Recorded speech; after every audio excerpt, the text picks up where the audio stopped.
Hi everyone, and thank you for tuning in today to my talk about thinking and listening, and hopefully at the end of it you will have a bit of a different thought patterns around thinking and how you can help others to think.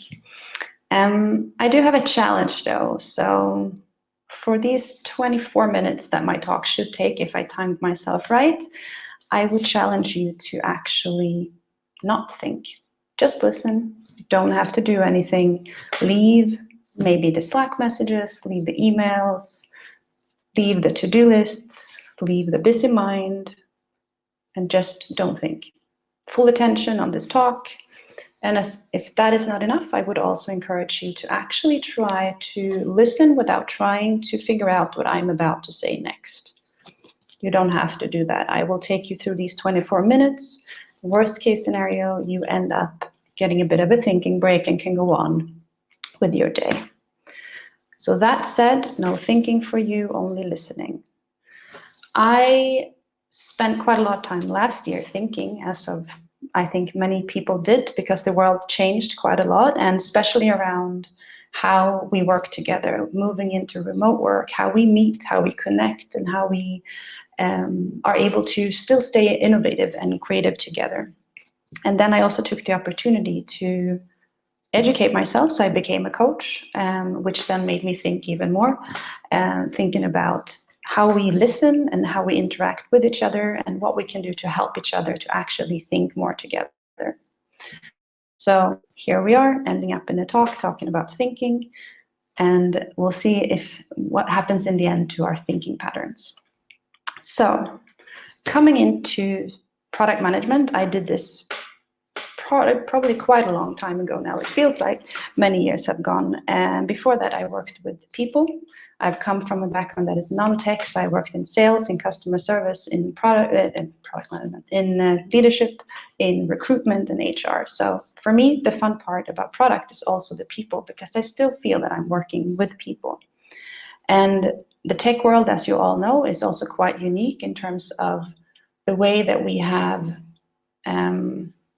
all of these ceremonies in place and all of these rituals that is supposed to keep us innovating and aligning and all of these things. And essentially all of these things are there for us to think together. So we have this epic places to do these things in. But however, I know that at least I sometimes come out of a meeting thinking, this could have been an email, and I mean, this meme speaks true. A lot of meetings that we are, not everybody's participating, not everybody is even listening, and you come out kind of aligned on status quo, not inspired, or there was a very quick decision meetings, just a quick check-in, and bam, bam, bam, quick decisions was there. And that's also a part of being a product manager, right? Being able to make a quick decision. And we have what I would call some sort of intuition pride, where we take a lot of quick decisions and we are very reactive and we are able to see things very fast. And I mean, I do for sure, and sometimes very much enjoy myself thinking fast, but also come to realize that it doesn't actually always get the best out of me. I'm not creative enough, and I can also see it in the people around me. So what can we do then to get past reactive thinking and this kind of putting out fire thinking? And how can we create an environment to do this in terms of both for ourselves and for others? Well, stop. Hammer time.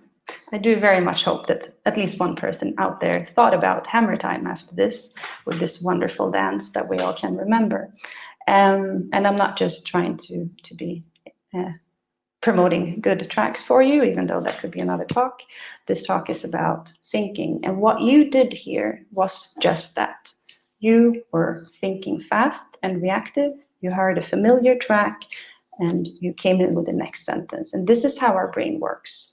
Our brain works fast and our brain works very quick. And this is something that is good and we want to do it. But essentially, our brains are danger assessing, pattern building, problem solving machines. And at the end of the day, also pretty lazy. We don't want to think too complicated. We don't want to think in different directions. We take the easy way out quite often, and this is important to remember. And then there's a lot of books out there about thinking. There is a lot of people thinking about thinking and how it works. And this is, I guess not just the product manager that does a lot of thinking, but everybody does. It's a part of the human nature. The one thing that should be said, and it comes from Daniel Kahneman's book, Thinking Fast and Slow. And that book is essentially what he describes there is system 1 and system 2 as a way of system 1 being the fast, reactive, doesn't take a lot of effort to think. So everything that you do that is mundane would happen in system 1. Also thinking hammer time after the stop would be in that part of the brain, so to say. It's actually not a part, but let's call it a part for now. And then system 2, that is then the deep thinking, the problem solving, and the kind of more difficult tasks go into system 2. And these two has a pot that they share about attention. So if we know that thinking takes effort, we also know that we cannot potentially walk and do math at the same time. So we need to be able to balance our system 1 and our system 2. And adding on stress to this, we know that our brains are really good in thinking fast when needed to. So if we're stressed, our system, our sympathetic nervous system, difficult word, triggers us, and that is our fight and flight mode. Fight and flight mode also allows our brains to focus because we want to be able to make a quick decision. So stress makes you think safe, so to say. And that also leads us to jump to conclusions and just assuming things. So if we all know that these are things that are happening to our brain when we are in distress and that it takes effort and all of these things, we can also start seeing patterns in how we develop things and how our company culture is working and all of these things. So a few things to look out for if this is the environment that you have is essentially that you don't listen because you're so caught up in your own way and your own solution-oriented mind that you don't listen properly. We can also see things like feature factories, where people are, instead of maybe reusing, removing features, we're just adding on to it. And we see things like low data quality. And this is essentially because we didn't think what we needed from the beginning. So we just collected everything and then GDPR and we get rid of everything. And then we ended up with KPIs that doesn't really reflect reality. So there's all of this like spiraling down that happens when you have bad data quality, just because we didn't actually think properly. Tech debt, let me say unnecessary tech debt, because I always think that we will have some, but tech debt that we don't need to be there because we're building fast instead of the right things. We are constantly focusing on the solution instead of the problem. So that blinds us from actually solving the problem. We're just adding solutions all the time. And as a general, if you look at the bigger picture, this is also where burnout and high retention happens within the organization, because we're never kind of relaxing and never get any time to think. So this is quite troublesome when you look at it from that point of view. So, stop. What do you think I'm going to say next? Maybe you thought hammer time this time. Maybe you thought something else. Maybe you just like, I don't know what she wants to talk about anymore.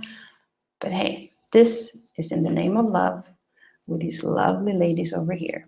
So our brains take jumps, conclusions, all of this. We know this, right? So how do we make better use of our brains, our times, and our colleagues? How do we unblock thinking for ourselves, but also for others? And how do we move past stress and assumption, because that's things that are really blocking us.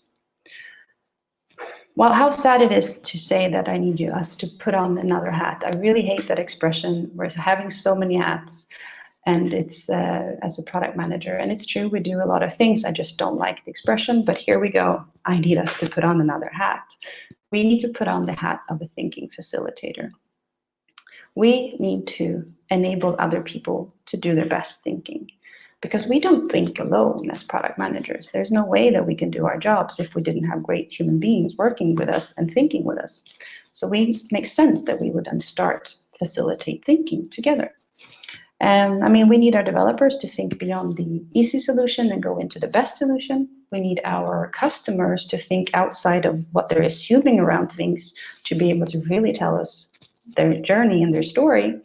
And we need our stakeholders and peers to really step in and be able to think together with us on what we should focus on, what problems we should solve, and what strategical plan to move forward. So at this point, you might say that, hey, I am having this conversation and I am listening. This is for sure true. One of our hats is listening, but are we helping our people to think better? That's the question. And what does that mean then, to think better? Well, in a nutshell, to think beyond that first thought, to think beyond the reactive thinking that we have. So, that said, how do we think better? Well, we know that reducing stress, redirecting focus, and removing assumptions are things that would help us open up and change. So, and there's a bunch of different things that we can do to have to change this in the meeting environment. And Nancy Klein writes in her book, Time to Think, which is a brilliant book. I recommend it highly. And she writes about how to create a thinking environment. And this is built with 10 kind of components on how things should be set up. And then there's a form. So I will go through all of these components, but I will group them into these sections because of time. And then I will also go quickly through the format so that you can actually try to do this in your own meetings when it's suitable, so to say. And on that note, there are 3 ground rules that should be aligned in the beginning here, so we're all on the same page. So first one of this is that everybody in the meeting gets the chance to speak and does not get interrupted. We focus on the good things first, and then the challenge, the problem that we're trying to solve. And we try to find and remove the assumptions together. So this is kind of the baseline here. So let's talk about how to reduce stress in the meeting, because this is something that you can do in many, many ways. So first thing first, reducing stress. First of all, everybody coming into the meeting, into this place, if it's digital or if it's actually in real life, they should know why they're there. So why just they are there. And they should all have the same information so that they can all attend and be present in the meeting. We are giving the same amount of time to speak, so we have an equal time to speak, which also means that we are all equal in this meeting, from CPO to intern to whomever else is attending in this meeting. We are giving full attention, no Slack, no emails, no planning, no nothing. We're listening with our full attention. Maybe that rings a little bell to the challenge that you're still on, if you haven't forgot about it.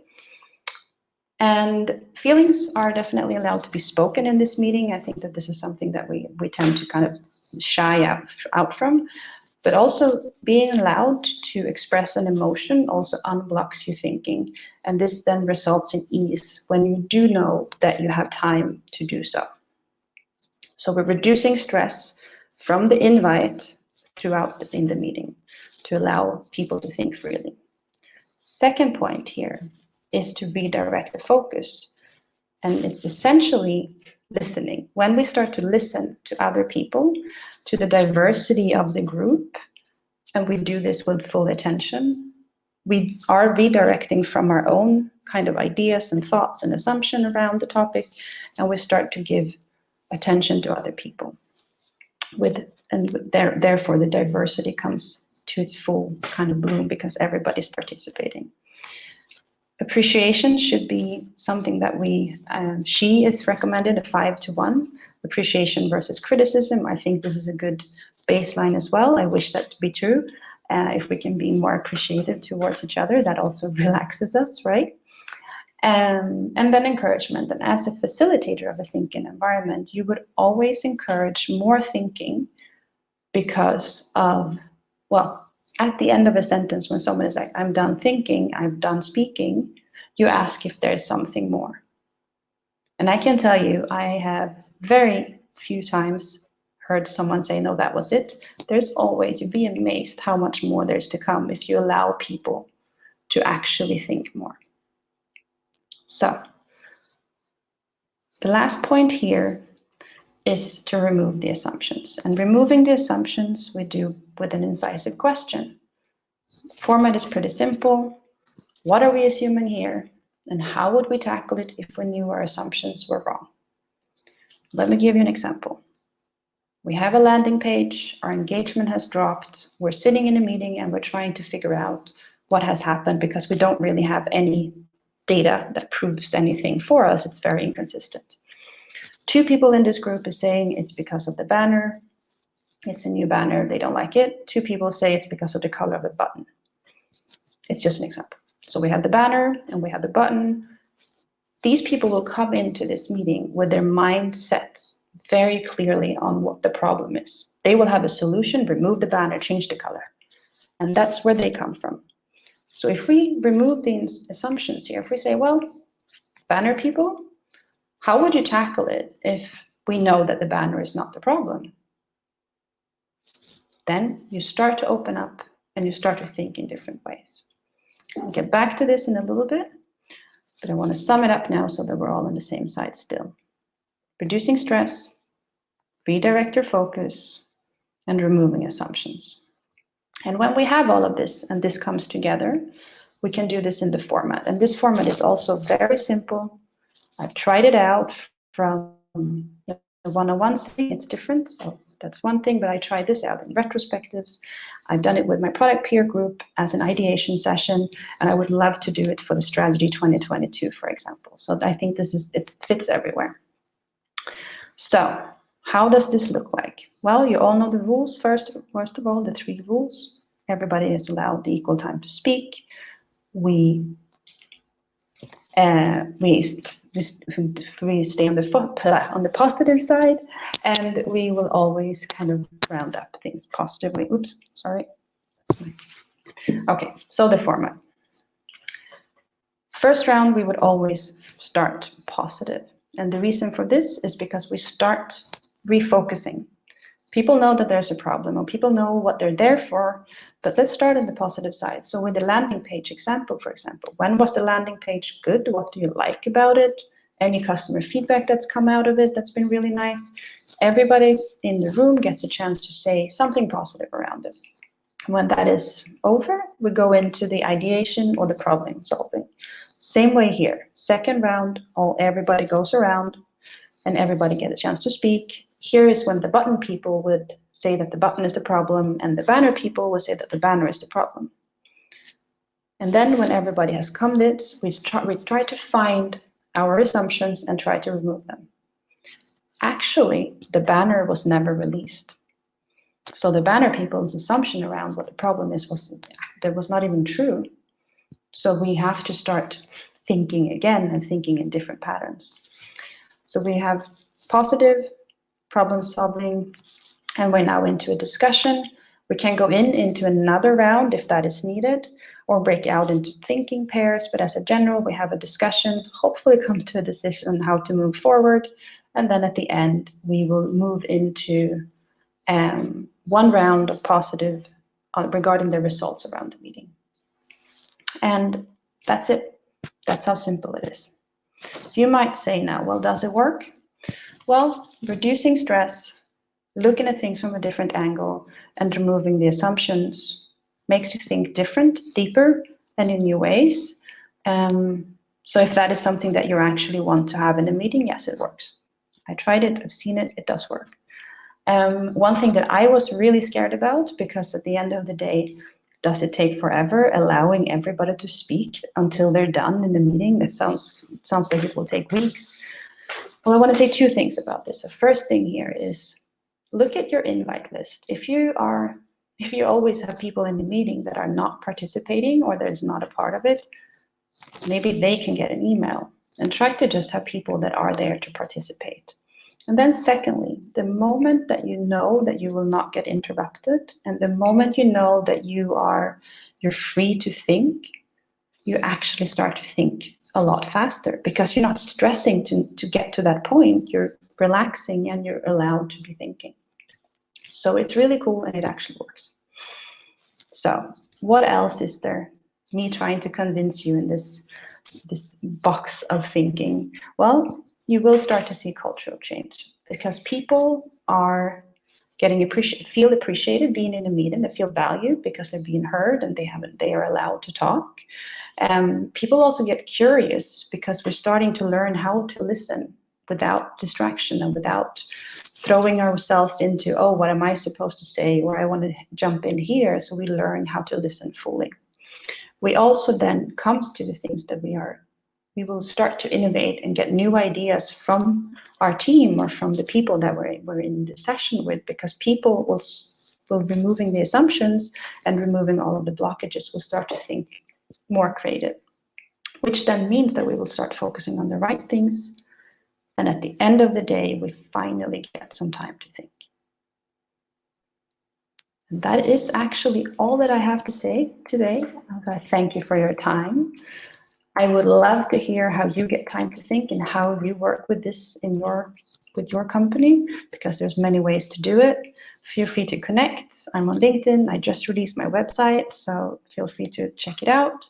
And until next time, as I promised, book list, the Nancy Klein, Time to Think. I think the Daniel Kahneman, Slow Thinking, Fast Thinking is something that you should read. I'm always going to throw in my little mindfulness in plainful English book, because that's something that we all should do. And if you want to go into thinking and listen about the thinkers, the great thinkers of our life, Stephen West has a perfectly fine, epic podcast called Philosophers on Spotify. So that will be my warmest recommendation to you. And that's all from me.